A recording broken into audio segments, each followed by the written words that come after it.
Iowa State geared up for in-state battle. Today's Iowa State football game kicks off at 11 a.m. But the Cy-Hawk Challenge begins a couple hours earlier for the Hawkeyes as they arrive for the 40th anniversary of the renewal of the in-state rivalry. Before Iowa defensive backs figure out how they will fare against the size of Iowa State receivers Lazard and Hakeem Butler, and before the Hawkeyes learn how effective an experienced defensive front will be against a rebuilt ISU line, the first test of the day awaits. On the field, the game promises to be as hard-hitting and competitive as ever, highlighted by tough but clean battles that could be characterized in many respects as Iowa nice. This rivalry doesn't carry the on-field bitterness that accompanies some of the game's most noted annual battles. It's always a tough game. Everybody is ready to play and there will be words back and forth like there is every week, but it's not a dirty game, Iowa linebacker Ben Neiman said. It's hard-fought, but I think there's a good level of respect there.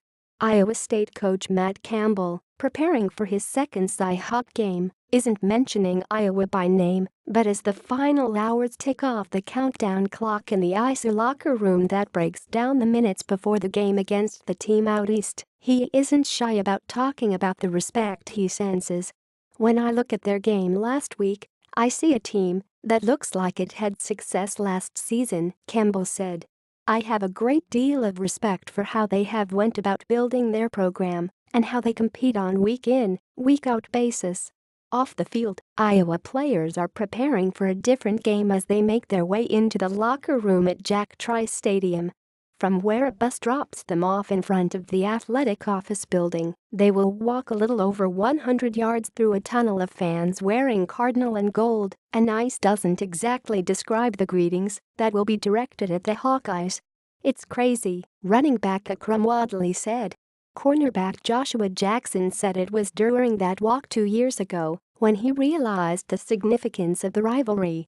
My first time up there my redshirt freshman year, walking down the long sidewalk to get to the locker room, that's kind of when I realized, dang, this is really something, Jackson said. Iowa player after Iowa player this week said they will do whatever it takes to block out the noise as they make their way into the stadium. The scene is traditionally one of the most raucous the Hawkeye deal with on game day at a visiting stadium. The path from the bus door to the locker room door is typically lined with fans who offer all sorts of suggestions, often filled with colorful language. Most Hawkeyes will attempt to block out the noise with their choice of music and the volume cranked on their headphones. It's an interesting walk, linebacker Josie Jewell said. I think people usually have their headphones on pretty loud at that point. Some people might turn down to hear stuff, and if that motivates them, that's totally fine. Wadley will be getting into some rap. Quarterback Nate Stanley will opt for something country as he prepares for the first road start of his career. It will be loud enough that I won't notice what's being said, Stanley said. He'll rely on advice he learned while preparing as a quarterback at Menomonee High School back home in Wisconsin, getting his mind right to compete against hard-hitting rivals Rice Lake and Hudson. My coach always stressed not letting the emotion of the moment get a hold of you, just keep it all in check, Stanley said. I've always tried not to get too high or too low, just go out and play.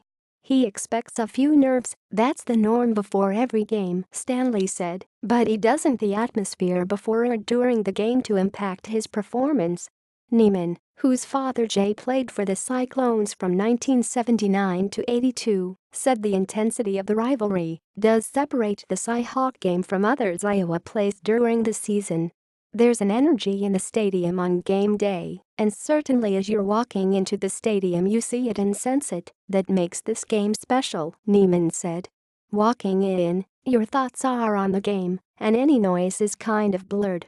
You don't necessarily hear any one thing that's being said. You just get through it and get ready to play.